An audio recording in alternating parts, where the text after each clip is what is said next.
Mohan cabinet की आज बैठक होनी है, जो कि सुबह 11 बजे से शुरू हो जाएगी। विधानसभा को हाईटेक करने की तैयारी है। इस कैबिनेट बैठक का ये उद्देश्य रहने वाला है। पेपरलेस करने के प्रस्ताव पर भी मुहर लग सकती है। 20 से 25 करोड़ रुपए की आएगी लागत और एमपी प्रशासनिक अकादमी में खाली पदों पर भर्ती पर भी लग सकती है मुहर। कई और विभागों के प्रस्ताव पर लग सकती है मुहर। तो आज देखिए, मोहन कैबिनेट की बैठक है जो कि सुबह 11 बजे होगी। विधानसभा को हाईटेक करने की और पेपरलेस करने के प्रस्ताव पर मुहर लग सकती है, जिसमें 20 से 25 करोड़ रुपए की लागत आएगी। तो वहीं एमपी प्रशासनिक अकादमी में खाली पदों पर भर्ती पर भी लग सकती है मुहर और कई और विभागों के प्रस्ताव पर भी लग सकती है मुहर। क्या कुछ खास रहने वाला इस बैठक पर, जानने के लिए रुक करूंगी। मेरे सहयोगी विवेक पांडे जुड़ गए मेरे साथ। विवेक, आज मोहन कैबिनेट की बैठक है और क्या कुछ खास रहने वाला इस बैठक में, किन प्रस्तावों पर मुहर लग सकती है? अंजलि, अक्सर देखा जाता है मंगलवार को कैबिनेट की बैठक होती है मध्य प्रदेश में, लेकिन आज बुधवार को ये बैठक होने जा रही है। कल मुख्यमंत्री की व्यस्तता थी, यही कारण है कि आज बैठक होने जा रही है। सुबह 11 बजे से बैठक शुरू होगी और सबसे महत्वपूर्ण मुद्दा यही है कि मध्य प्रदेश में ई विधानसभा सिस्टम लागू किया जाए और इसके लिए करीब 25 से 30 करोड़ रुपए का सरकार का बजट रहेगा, लेकिन केंद्र सरकार की ओर से 60% राशि दी जाएगी। इसके अलावा मध्य प्रदेश में प्रशासन अकेडमी में भर्ती का मामला काफ़ी लंबे समय से अटका हुआ था और प्रशासन अकेडमी की ओर से सरकार को जानकारी दी गई कि पद खाली है और इन्हीं पदों को भरने के लिए कैबिनेट आज फैसला लेगी। ये तमाम प्रस्ताव तो है ही, लेकिन इस बैठक में कैबिनेट मंत्री रामनिवास रावत को कोई विभाग देने को लेकर भी चर्चा हो सकती है क्या? और अगर हाँ, तो कौन सा विभाग का नाम सामने आ रहा है? बिल्कुल सही बात है अंजलि, आपने सही कहा कि मंत्री बनने के बाद अब उनका पोर्टफोलियो तय किया जाएगा कि आखिर वो कौन से विभाग के मंत्री बनेंगे। लेकिन प्रबल दावेदारी इस बात की है कि औद्योगिक नीति प्रोत्साहन विभाग के मंत्री भी बनाए जा सकते हैं। मुख्यमंत्री के पास अभी 6 से 7 विभाग है, विमानन है, जेल है, गृह है, इसके अलावा खनिज है और इसके अलावा सबसे महत्वपूर्ण है सामान्य प्रशासन विभाग।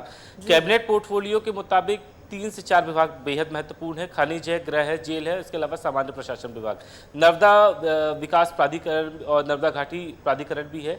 इन्हीं विभागों में से कोई एक विभाग फिलहाल रामनिवास रावत को ठीक है। मोहन कैबिनेट की बैठक तो एक तरफ है ही, लेकिन आप बने रहिएगा मेरे साथ क्योंकि एक और बड़ी खबर मध्य प्रदेश से है। देखिए, विजयपुर की सीट रिक्त घोषित कर दी गई है। जल्द अब प्रदेश में वहां पर भी उपचुनाव होने वाले हैं। रामनिवास रावत ने इस्तीफा दिया था इस सीट से और उसके बाद सचिवालय ने अब गजट नोटिफिकेशन जारी कर दिया है। 8 जुलाई को रामनिवास रावत ने ली थी कैबिनेट मंत्री पद की शपथ और उसके बाद उन्होंने अपनी विजयपुर सीट से विधायकी पद से इस्तीफा दे दिया और उसके बाद अब विजयपुर की सीट भी खाली घोषित कर दी गई है और अब उस पर भी स्थिति कुछ वैसी ही बन जा रही है जैसी आज अमरवाड़ा सीट पर हो रही है। इस खबर पर अधिक जानकारी के लिए रुक करूंगी फिर से मेरे सहयोगी विवेक पांडे का, लगातार बने हुए मेरे साथ। विवेक, अमरवाड़ा की तरह ही अब विजयपुर भी उसी सूची में शामिल हो गई है, क्या कुछ जानकारी उस पर? बिल्कुल सही बात है। पिछले दिनों देखने के लिए मिला कि विधायक पद से इस्तीफा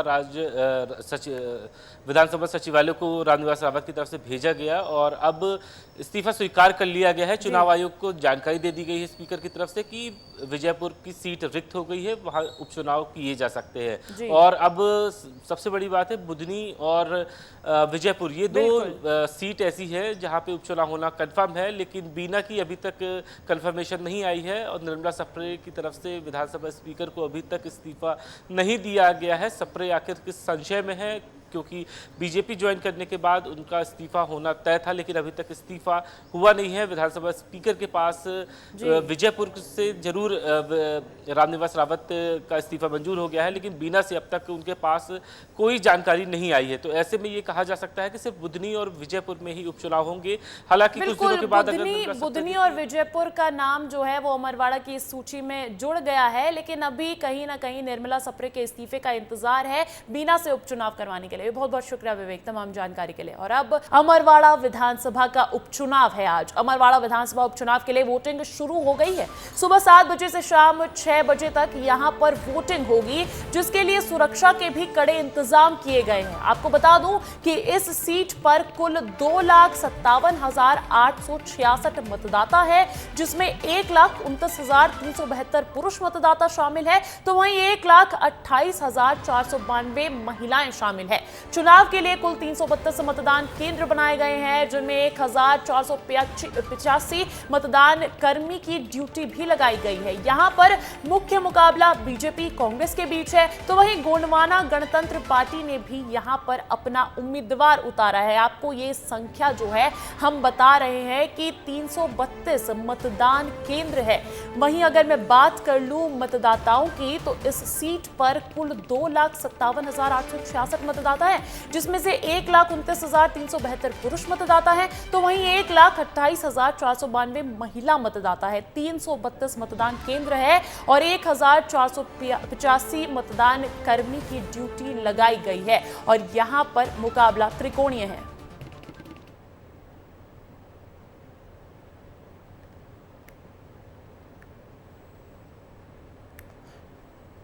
मध्य प्रदेश में छिंदवाड़ा की अमरवाड़ा विधानसभा क्षेत्र में आज उपचुनाव हो रहे हैं और इस उपचुनाव में लोकतंत्र की सबसे खूबसूरत तस्वीरें आपको देखने को मिलेंगी, जहां आप देख सकते हैं कि 90 साल की बुजुर्ग महिला अपने मताधिकार का इस्तेमाल करने आई है, उपचुनाव में आई है।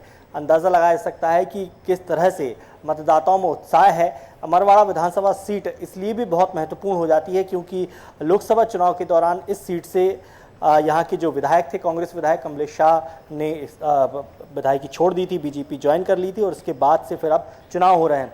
अम्मा वोट डाला ही? हाँ बेटा। क्या नाम है? गुल्लू। गुल्लू नाम है। कितने साल की हो गई हो? का के जाओ बेटा? नहीं, दस्तावेज में 90 साल की हो गई हो आप? 90 साल की। आज कितनों बदल देखो छिंदवाड़ा आपने, अमरवाड़ा कितनों बदलो है। हाँ हाँ बेटा।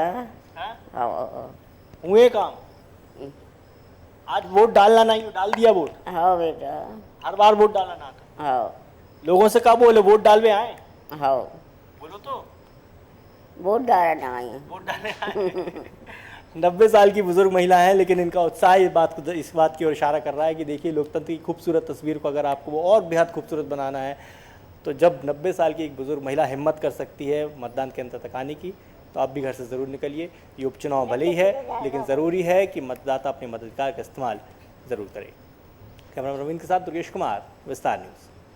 तो देखिए, अगर बात करें अमरवाड़ा सीट की, तो अमरवाड़ा का रण कहता है कि यहाँ पर मुकाबला त्रिकोणीय है। ये 3 प्रत्याशी देखिए, जहाँ कांग्रेस की तरफ से धीरन शाइनवाती है, तो वहीं बीजेपी की तरफ से कमलेश शाह है और गोंडवाना गणतंत्र पार्टी, ये वो पार्टी है जो कहीं ना कहीं अपना अस्तित्व रखती है अमरवाड़ा की सीट पर। देवरावन भलावी इनके प्रत्याशी है। त्रिकोणीय यहाँ पर मुकाबला हो जाता है, लेकिन मुख्य तौर पर 2 पार्टी बीजेपी और कांग्रेस, उनके बीच ये मुकाबला रहने वाला। और क्यों अहम है अमरवाड़ा, तो देखिए बीजेपी और कांग्रेस के लिए साख का विषय है। गोंडवाना गणतंत्र पार्टी ने त्रिकोणीय मुकाबला बनाया हुआ है, जैसे कि जानकारी मैं आपको दे रही थी, और इसीलिए भी अहम हो जाता है क्योंकि कमलनाथ का गढ़ माना जाता है और गढ़ बचाने की कोशिश भी है कांग्रेस की इस बार, और जीतू पटवारी ने भी इस बार पुरजोर कोशिश की है। तो वहीं मुख्यमंत्री डॉक्टर मोहन यादव ने भी खुद मोर्चा संभाला था अमरवाड़ा उपचुनाव के लिए, तो इसीलिए अहम हो जाती है अमरवाड़ा की सीट। और क्या कुछ लाइव तस्वीरें हैं,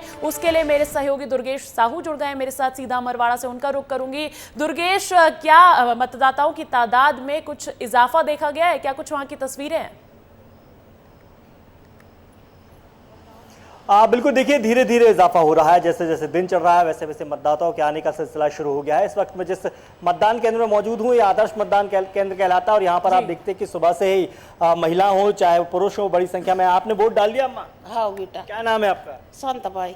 क्या वोट देखिए, दिखाइए चिन्ह निशान, ये देखिए ये वोट डाल के आ गई हैं। वोट डालना चाहिए? हाँ हाँ डालना चाहिए। हाँ। कितना बदलता देखा है आपने अमरवाड़ा, विकास हुआ है? अब त्या पंजा नहीं ग्रामीण क्षेत्र की जनता है, आपने सुन सकते हैं, आदिवासी बहुल इलाका है और यहाँ पर जो लोग होते हैं वो बड़े ही सीधे साधे होते हैं और केवल अपने क्षेत्र के विकास को लेकर ही मतदान करते हैं। और यही वजह है कि आज जब उपचुनाव हो रहा है, वहां पर बीजेपी के प्रत्याशी कमलेश शाह भी आएंगे मतदान करने, उस पर क्या अपडेट्स है?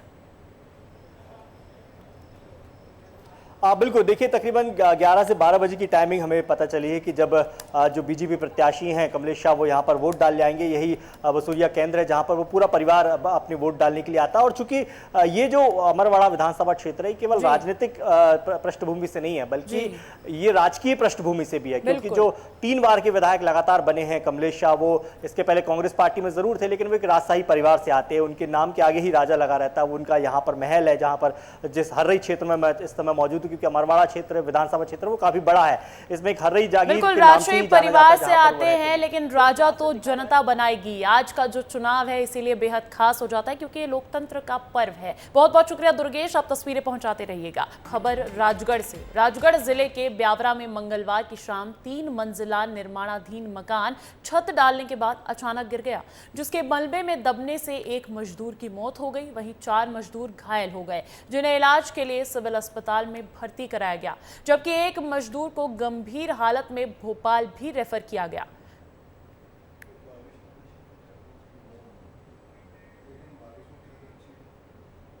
ऐसी सूचना मिली थी कि एक निर्माणाधीन मकान जो है किसी प्राइवेट व्यक्ति का जो निर्माण हो रहा था उसमें 3 मंजिल की छत आज डल रही थी, तो शायद अनस्टेबल होने के कारण वो छत नीचे गिर गई। कुछ इसमें कारीगर और मजदूर जो काम कर रहे थे उनके फंसे होने की संभावना थी। तो यहाँ पर सबसे पहले हमने पहुंचकर जो एक गंभीर रूप से घायल था उसको प्राइमरी उपचार कराने के बाद हायर फैसिलिटी के लिए भोपाल रेफर कराया गया है।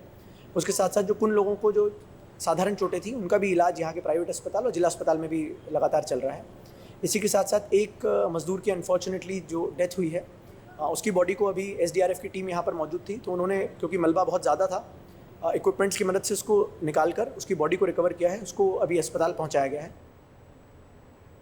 एक बिल्डिंग का कंस्ट्रक्शन चल रहा था, वो बिल्डिंग यहाँ गिर गई है और एक व्यक्ति अभी उस पर दबा हुआ है। बाकी जो लोग काम कर रहे थे वो सब निकाले जा चुके हैं और आउट ऑफ डेंजर है, लेकिन एक व्यक्ति अभी अंदर दबा हुआ है, उसका रेस्क्यू का काम चल रहा है। और देखिए राजगढ़ में निर्माणाधीन मकान गिरने से हुई दुर्घटना में एक व्यक्ति की मौत पर मुख्यमंत्री डॉक्टर मोहन यादव ने दुख जताया है और मृतक के परिजन को 4 लाख की आर्थिक सहायता के निर्देश दिए हैं। साथ ही सीएम ने घायलों के समुचित उपचार के निर्देश भी दिए हैं। तो संज्ञान लिया है पूरी घटना का, राजगढ़ में हुई इस घटना का, और सीएम डॉक्टर मोहन यादव ने दुख भी जताया है। साथ ही साथ मृतक के परिजन को 4 लाख की आर्थिक सहायता देने के निर्देश भी दिए हैं। और इस खबर पर अधिक जानकारी के साथ फोन कॉल पर जुड़ गए हैं मेरे सहयोगी मनीष सोनी राजगढ़ से। सीधा उनका रुख करूंगी। मनीष, कब से ये मकान निर्माणाधीन था और घायलों पर क्या अपडेट्स है? देखिए, कहा जाए तो ये राजगढ़ जिले के ब्यावरा की शिवधाम कॉलोनी है जहां पर ये 3 मंजिला जो मकान है वो बन रहा था और ये राजू सोंदिया का मकान था। लगभग 2 महीने से इस मकान का निर्माण काफी तेजी से चल रहा था। जो आसपास के लोग हैं वो बता रहे थे कि ये जो मकान बन रहा है वो एक ऐसी जगह है जहाँ पर नाला है और जो ब्यावरा की जो अजनार नदी है उसके तथा एक मकान बनाया जा रहा था और इसमें जो 19 मजदूर हैं, 19 मजदूर के साथ जो 2 कारीगर हैं वो काम कर रहे थे और ये कल तीसरी मंजिल जो है इसकी मजदूर डाल रहे थे। उस दौरान जब ये छत डल चुकी थी, उस दौरान जब आधे से ज्यादा मजदूर तो बाहर आ चुके थे, कुछ मजदूर अंदर थे, उस दौरान अचानक बीम फटने से मकान नीचे धराशायी हो गया और इसमें 2 लोग दब गए जबकि 3 लोग इसके मलबे में से घायल हुए थे, जिन्हें ब्यावरा के सिविल अस्पताल में भर्ती करा था। वहीं 2 मजदूर को निकालने के लिए करीब 3 घंटे से अधिक यहाँ पर रेस्क्यू किया गया है, जिसमें कलेक्टर एसपी सहित जिले भर का प्रशासनिक अमला लगा हुआ था। जेसीबी और क्रेन की मदद से इनको निकाला जा रहा था। लेकिन सवाल यही उठता है कि आखिर ये जो मकान गिरा है ये नाले के समीप बनाया जा रहा था, तो किसने इसकी परमिशन दी, जबकि डूब क्षेत्र में जो है वो मकान का निर्माण नहीं किया जा सकता है। बिल्कुल, इस तरीके की घटनाएं जो है तमाम सवाल खड़े करती है मनीष, लेकिन राहत भरी खबर ये है कि तमाम जद्दोजहद के बाद रेस्क्यू कर लिया गया और अब घायलों का उपचार जारी है। बहुत बहुत शुक्रिया तमाम जानकारी के लिए। बढ़ते अगली खबर की ओर। देखिए, रीवा से बीजेपी सांसद जनार्दन मिश्रा हाथों से शौचालय साफ कर एक बार फिर चर्चा में है। मंगलवार को सांसद देवतालाब विधानसभा विधानसभा के सीतापुर ग्राम पंचायत के डूंडा गांव में थे। यहां शौचालय में उन्होंने गंदगी देखी। इसके बाद सांसद खुद ही सफाई में जुट गए। जब सांसद को शौचालय साफ करने के लिए ब्रश और ग्लव्स तक नहीं मिले तो वे बिना ब्रश और ग्लव्स के हाथों से ही सफाई करने लगे। दरअसल डूंडा गांव में दूषित पानी पीने से 25 लोग बीमार हो गए थे। वे बारी बारी से बीमार लोगों के घर भी गए और इस दौरान उन्होंने बीमार लोगों और उनके परिजनों से मुलाकात की। डॉक्टर से मरीजों की स्थिति का जायजा लिया, साथ ही अच्छे इलाज के लिए दिशा निर्देश भी दिए। इसी दौरान उनकी नजर संक्रमित व्यक्ति के घर के शौचालय की गंदगी पर पड़ी और ये देख उन्होंने सफाई शुरू कर दी। आमतौर पर इस तरीके की तस्वीरें जनार्दन मिश्रा की सामने आती रहती है और ये एक बार फिर इस तरीके की तस्वीर रीवा से। और देखिए, जीना संघर्ष का नाम है, लेकिन अगर आज के समय में सड़क जैसी बुनियादी चीजों के लिए संघर्ष करना पड़े तो यह वाकई में परेशान करने वाली बात है। और यह संघर्ष अगर मरने के बाद भी चले तो फिर क्या ही कहने। मुरैना में सड़क और मुक्ति धाम की समस्या से परेशान 100 से ज्यादा ग्रामीण मंगलवार को एक बार फिर कलेक्ट्रेट पहुंचे, जहां उन्होंने अपर कलेक्टर पर चंद्रभूषण प्रसाद से शिकायत की और अपना आक्रोश भी दिखाया। गुस्सा होना लाजमी भी था, क्योंकि इस गांव में 2 दशक से सड़क नहीं है, जिस वजह से ग्रामीण कीचड़ भरी सड़क से निकलने को मजबूर है। हालात ऐसे हैं कि अगर गांव में किसी व्यक्ति की तबीयत बिगड़ जाए तो उसे 2 किलोमीटर तक पहले खटिया पर लिटाकर इस दलदल भरी सड़क से गुजरते हैं। हालात खराब है। अब देखना होगा इन ग्रामीणों की ये समस्या कब हल होगी। जो क्या है, हम बहुत दिनों से परेशान हैं इस रोड के बारे में, कोई सुनवाई नहीं हो रही है। अधिकारी यहाँ पे जाते हैं, वो बोलते हैं आ रहा है यहाँ आप जाओ, वो बस बोलते हैं डेट पे डेट मिल रही है, कल जाएंगे परसों जाएंगे, बस वो खेत वाले आते हैं उनको कुछ खिलाए। और अगली खबर मुरैना से। मुरैना के कौथर कला ग्राम पंचायत के मजैरा बगियापुरा में आज़ादी के बाद से अभी तक सड़क नहीं डाली गई।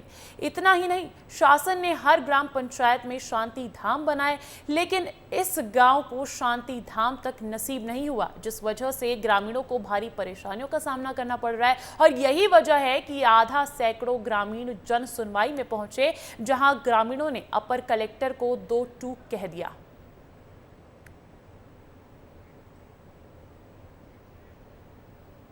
हमारा रोड है, हम जो लेकर पुरत लेना जाता ही और बिगड़े आगे जाता है, और पहले ना बेवारो जाती ना जाते हो तो पे नेरा लटकियां आ जाता ठाकुर हम कौन है हमारा लोगों की ये शिकायत है, कोई मौके पर नहीं गया है। मैंने आज बहुत ही कड़ी अप्रसन्नता व्यक्त की है तहसीलदार और सीओ के विरुद्ध, और तहसीलदार सीओ दोनों को मैंने यहाँ बुलाया है और इसका समाधान हम अतिशीघ्र करेंगे। निश्चित रूप से हम ये कह सकते हैं, मैंने सीओ को बोला था कि आप मौके पर भेजें, तो उन्होंने प्रस्ताव बना दिया। आज उनका कहना है कि मैं मौके पर जाऊंगा। कहीं ना कहीं कार्य के प्रति लापरवाही है, मैंने नाराजगी व्यक्त की है। यदि वो पालन नहीं करेंगे तो कार्रवाई के लिए लिखेंगे हम कलेक्टर। और एक और खबर मुरैना से। मुरैना में पहाड़गढ़ इलाके में भारी बारिश के चलते सोन नदी में उफान आ गई और जिससे कई गांवों का शहरों से संपर्क टूट गया है। रिझोनी गांव और ब्रह्मा बाजना गांव के दोनों रपटों पर करीबन 4 फीट पानी आ गया और इसके चलते आवागमन पूरे तरीके से बंद हो गया। हालांकि कुछ लोग तो इस तेज बहाव में भी नापरवाह नजर आए और ये पूरा घटनाक्रम कैलारस ब्लॉक से 7 किलोमीटर दूर रिझोनी रोड का है, जहां पांडोला और ब्रह्मा बाजना दोनों ही मार्गों पर 5 फीट से अधिक पानी आ जाने से रास्ता पूरी तरह से बंद हो गया, जिससे राहगीरों की लंबी कतार लग गई। हालांकि कुछ लोग तेज बहाव में ही ट्यूब डालकर नाले को पार कर रहे थे, तो कुछ लोग पैदल अपनी जान की परवाह किए बिना नाला पार कर रहे थे। नहीं है, यदि ऐसा कर रहे हैं तो मैंने बात की है VWRD से, वो तत्काल मौके पर भेज करके, यदि पानी रपटे के ऊपर है और मतलब ऐसी स्थिति में है जो नुकसान किया जा सकता है, नुकसान हो सकता है, जनहानि हो सकती है, तो रोका जाएगा। हम लोगों के संज्ञान में ये विषय है।